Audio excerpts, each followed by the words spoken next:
Okay, so we're back again.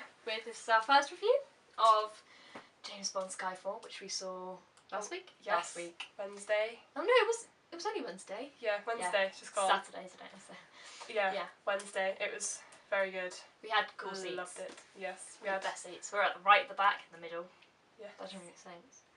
Right at the back in the middle, like on the back row, in the middle of that row. Okay. And it was like a massive screen. Back to the film. Okay. Yeah, it was amazing. I loved it. Really good film. Loved it. Yeah.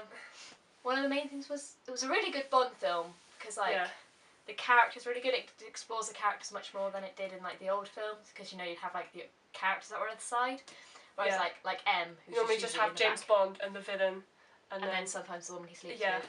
But this time you have more involvement from M and Q and stuff like that. And M, she's explored more. She's like, cause she's just kind of there like, Bond, go do this for me. Whereas in this one she's like, Bond, and it's really good. Yeah, it is. With Judi Dench. Yes, Judi Dench. Yes. And then Q is really good. Yeah, you have a younger Q in this film, played by Ben Whishaw, I think. Yeah. And he's really good because it kind of plays on the fact that he's young. So they kind of make fun of him in it, but he kind of goes along with it because he's really cool. Yeah, he's really cool, Q.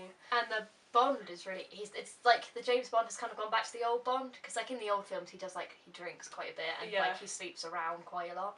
And it explores that more in this film.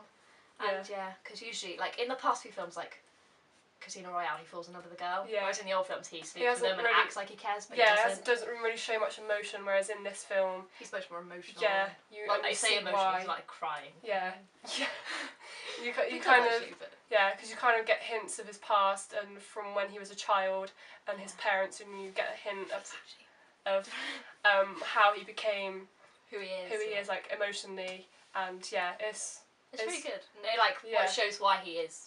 And everything. Yeah. And then what is it?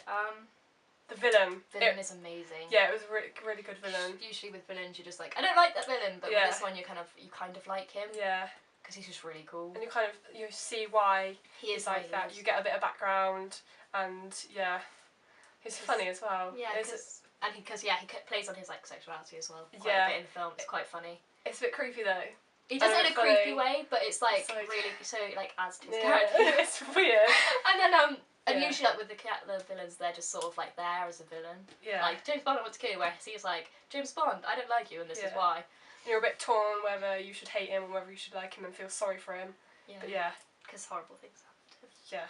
And then it's nice because it's like the usual Bond film with like loads of car chases and fights and stuff, but also like has bits where they're just like talking. Yeah.